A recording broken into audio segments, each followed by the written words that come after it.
The morning light broke slowly across the mist-covered forest, casting pale streaks of gold through the twisted branches. Ellie walked ahead, her boots sinking softly into the moist ground, every step echoing with a strange mixture of determination and dread.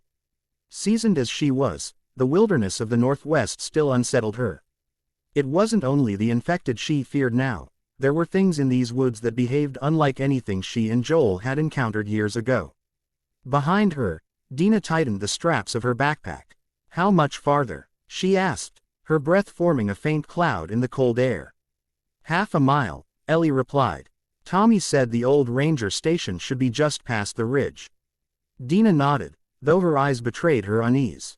The previous night they had heard something that didn't move like a clicker or shriek like a runner. It had circled their camp 3 times, snapping branches and breathing with low, guttural growls. Ellie barely slept. As the trail narrowed, Dina stopped suddenly. "Do you hear that?" Ellie raised her pistol, listening. The forest trembled with a faint rumble, like stones grinding together. At first it seemed distant, but then it grew louder, closer, until even the leaves around them vibrated. "That's not good," Ellie muttered. Moments later, a figure burst through the tree line, a man, wildly panicked, his clothes torn and splattered with mud. "Run," he yelled. "It's coming. The Toplyak is coming." Ellie and Dina exchanged a confused glance. "Toplyak," Dina whispered. Before Ellie could respond, the creature emerged. It towered nearly 7 feet tall, its body made of warped fungal plating, like cork bark fused with bruised flesh. Thick cords of mycelium wrapped around its arms like armored vines, and its head, misshapen and lopsided, had no visible eyes. Yet it moved with horrifying precision. The Toplyak roared, a sound that split the air like a falling tree. Ellie fired twice. The bullets hit its torso but sank in without slowing it. "Move," Ellie shouted. All 3 sprinted toward the ridge. The creature thundered behind them, each step shaking the ground. Dina grabbed Ellie's arm. "Split up." "No, Ellie. Go." But there was no time to argue. The creature lunged forward. Dina shoved Ellie aside and rolled down a slope. The Toplyak followed Dina, drawn by her motion. Ellie scrambled to her feet, heart hammering. "Dina." She slid down after her, branches whipping her face. At the bottom, she spotted Dina limping toward a fallen log. The Toplyak was only seconds behind. Ellie dove behind a boulder, quickly loading the explosive arrow she had saved for emergencies. She aimed, waited for the creature to come into view. The arrow flew. A thunderclap rang out as it exploded across the creature's chest.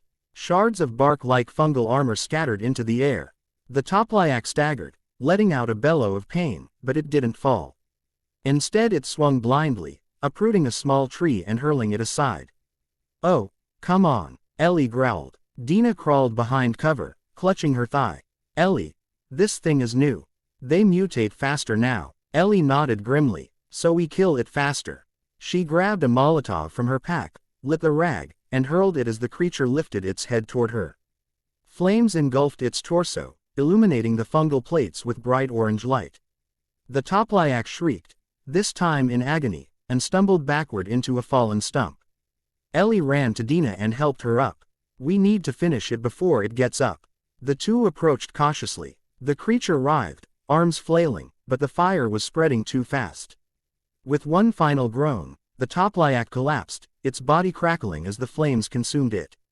Ellie exhaled, trembling. What the hell was that? The man they had saved finally walked toward them, shaken but alive. "The locals call it a Toplyak," he explained. "Brand new infected. Stronger. Smarter. They only show up near bodies of water. Something's changing in the fungus." Ellie's mind raced. "Changing how?" "They hunt in packs," the man whispered. Silence dropped like a stone. Ellie felt a cold weight settle in her stomach. Turning to Dina, she helped her bandage her leg. "We need to get to Tommy. Now." They continued toward the ranger station, moving as fast as Dina's injury allowed. The forest grew thicker, darker. Birds were absent. Even the wind seemed to retreat. At the station, Tommy was waiting near the entrance, rifle in hand. Relief washed across his face when he saw them, though worry returned when he noticed Dina limping. "What happened?" Tommy asked. Ellie didn't waste time. "Toplyak. One attacked us. Nearly killed us." Tommy's expression darkened. Yeah, we've been hearing reports. Settlers north of the lake spotted a group of them 2 weeks ago. I thought it was exaggerated. It wasn't, Dina said bluntly. Tommy motioned them inside. Maps were pinned across the walls, marked with red X's and circles. Supply crates were stacked in the corner. A radio crackled faintly. Tommy pointed to a marked area. Scouts saw something here yesterday. Said the lake's edges were covered in dead wildlife.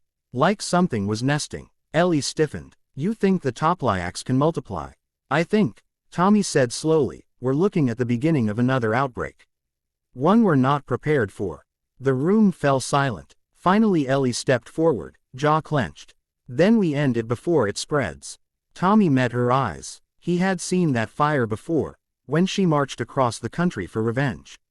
This was different. It wasn't rage. It was responsibility. We'll move at dawn, Tommy said. You two rest. You'll need it. Later that night, Ellie sat alone outside.